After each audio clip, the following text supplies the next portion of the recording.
Assalamualaikum warahmatullahi wabarakatuh.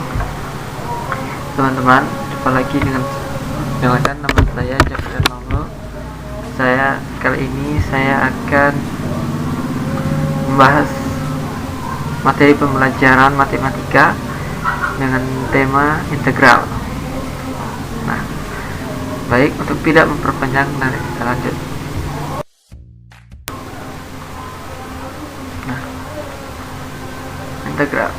Integral merupakan salah satu subbab di matematika SMA sederajat ya. Ini disusun oleh saya sendiri.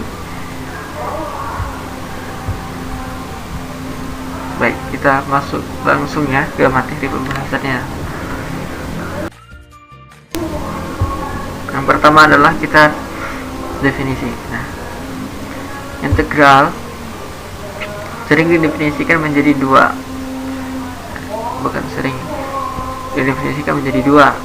yang pertama adalah integral sebagai limit dari jumlah atau luas daerah tertentu. Jadi integral ini digunakan untuk menghitung luas daerah yang dibatasi oleh suatu sumbu pada kurva tertentu. Nanti yang dinyatakan adalah bentuk fungsi ya, Yang kedua adalah integral sebagai invers turunan, artinya integral merupakan kebalikan dari turunan. Dari kedua definisi ini integral dibedakan menjadi dua, yaitu integral tertentu dan tak tentu. Kita lanjut ke notasi integral. Notasi integral itu adalah dapat dilihat pada gambar di samping, ada lambang seperti tanda kurung ya, penyalaan kurung, dan juga fungsi fx dx. Itu dibaca integral fx dx. Lanjut ke integral tak tentu. Yang pertama akan kita bahas adalah integral tak tentu.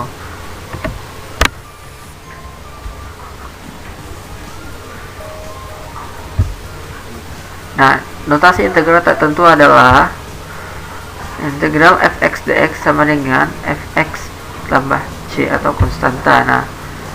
Untuk dapat lebih paham, saya akan artikan satu-satu ya. Simbol yang seperti tanda itu adalah notasi integral, dia disebut sebagai integral. Jadi jika ada bentuk teman-teman mendapati bentuk soal yang ada tanda seperti itu, maka itu termasuk dalam integral. Jadi baik itu integral parsial atau apa saja. Kedua, fx adalah fungsi integral, dx adalah turunan dari x, fx adalah fungsi integral umum, dan c adalah konstanta. Integral tertentu. Untuk integral tertentu beda lagi notasinya ditambahkan dengan nilai batas atas batas bawah. Ini nanti integral tertentu ini akan banyak digunakan pada menghitung luas daerah dan juga volume ya, menentukan volume benda putar. Untuk lebih paham bisa teman-teman lihat di sebelahnya.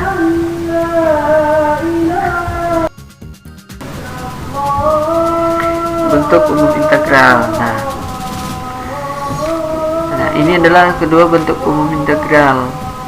Yang pertama di atas adalah integral tak tentu dan tertentu. Teman-teman bisa lihat perbedaannya, ada banyak ya, ada 5. Nanti akan kita bahas satu-satu dengan bentuk soal ya, dan pengerjaannya pun beda-beda ini. Kita lanjut ke menentukan nilai konstanta. Untuk menentukan nilai konstanta ini, terlebih dahulu kita harus mengetahui nilai dari kedua variabel x dan y. Nanti setelah diketahui akan disubstitusikan ke dalam rumus yang ini. Ini yang besar ini adalah rumus untuk mencarinya ya. Next. Sekarang kita masuk kepada aplikasi integral. Pertama adalah menghitung luas daerah di bawah kurva. Pertama adalah integral luas.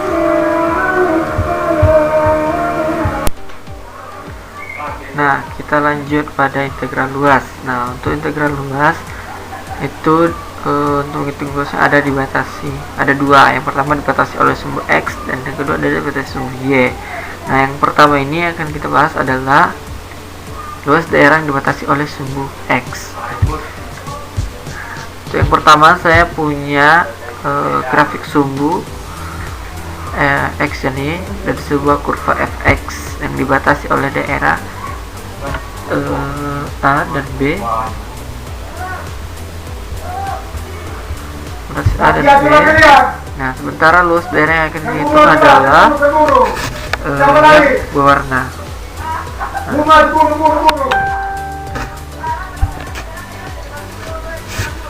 Jadi nanti bagaimana cara menghitung luasnya? Adalah cara menghitung luasnya adalah dengan merumus luas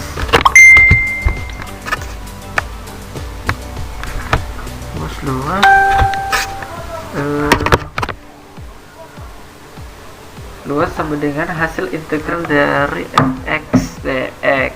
Nah, dan dioperasikan dengan nilai batas atas batas bawah. Yang di pertama ini jika kurva itu berada di atas sumbu y x. Nah, maaf ya, di atas sumbu x. Nah, bagaimana jika berada di bawah sumbu x? Nah, bentuknya tetap sama namun hanya dibalikkan saja ya. Saya terbalik. Sama. Nah, bagaimana cara menghitung luasnya? Hampir sama rumusnya, hanya saja dalam membentuk integralnya ada tambahan min. Jadi luas sama dengan hasil min integral batas atas batas bawah nilai batas atas batas bawah fx dx. Lanjut ke integral luas yang dibatasi oleh sumbu y. Nah, sumbu y. Saya juga punya grafik sumbu di sini, contohnya dengan kurva fy. Nah, bentuk fungsinya adalah fy. Nah, sementara itu dibatasi oleh daerah A dan B, dan nanti kedua titik ini menjadi nilai penentu. Sementara luas yang akan dihitung adalah luas daerah yang berwarna. Bagaimana hitung luasnya? Luasnya adalah sama dengan hasil integral dari fungsi fy dy. Nah, lanjut pada jika daerah berada di bawah sumbu y berarti atau di sebelah kiri. Nah, pertama saya punya grafik sumbu fxy dengan kurva fy dan titik AB. Nah, dan daerah yang berwarna adalah luas daerah yang akan dihitung. Nah, bagaimana mencari rumusnya? Rumusnya hampir sama, hanya saja seperti saya bilang tadi, ketika berada di bawah itu, di bawah sumbu, maka ada tambahan min. Jadi luas daerahnya adalah hasil min integral nilai batas atas batas bawah dari fungsi fy dy. Aplikasi integral tentu yang bagian kedua yaitu volume benda putar.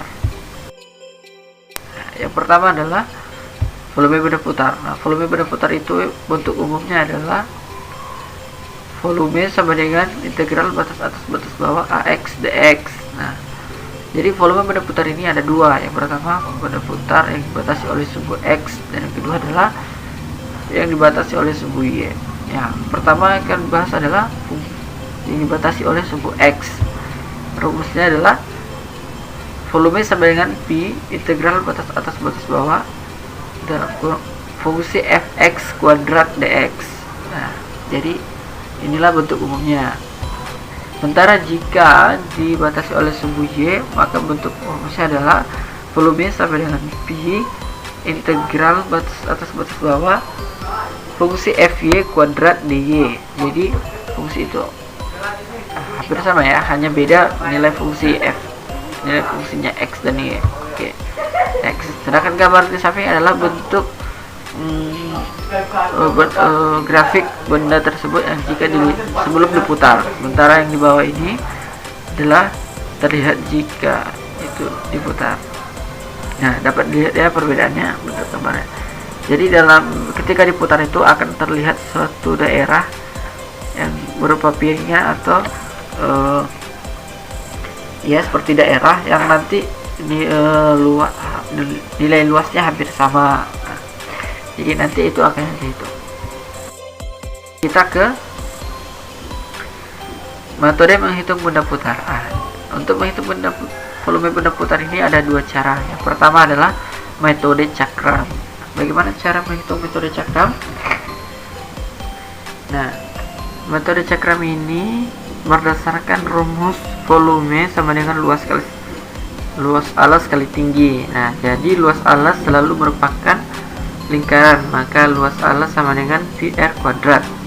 Nah, nilai R itu sama dengan jari-jari putaran yang dipakai jika batang potongan tegak lurus dengan sumbu putar. Jadi ini metode cakram ini jika perputarannya itu tegak lurus artinya vertikal ya, artinya vertikal putarannya. Untuk gambar ini, nah, jadi bentuk rumusnya adalah dapat dilihat di sini. V sama dengan integral batas atas batas bawah pi kali y kuadrat dx sama dengan pi integral batas atas batas bawah y kuadrat dx. Nah, yang kedua adalah dengan metode cincin silinder.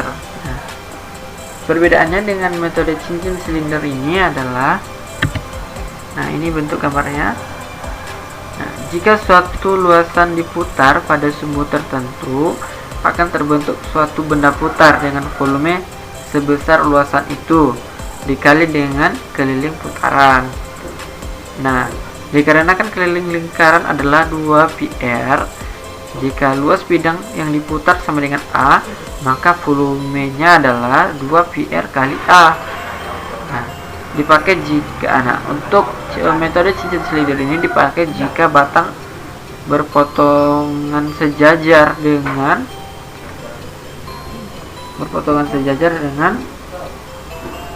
sumbu putar. Artinya untuk cincin silinder ini jika perputaran itu terjadi secara horizontal. Nah, baik teman-teman.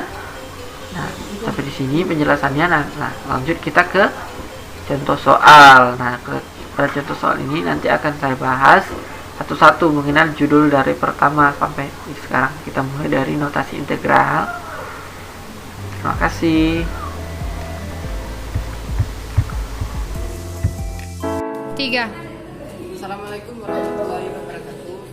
Baik, sekarang saya akan membahas dua soal yang awalnya sudah saya sampaikan di video sebelumnya. Seperti yang saya tadi, saya akan membahas dua soal dalam bentuk penerapan integral. Nah, untuk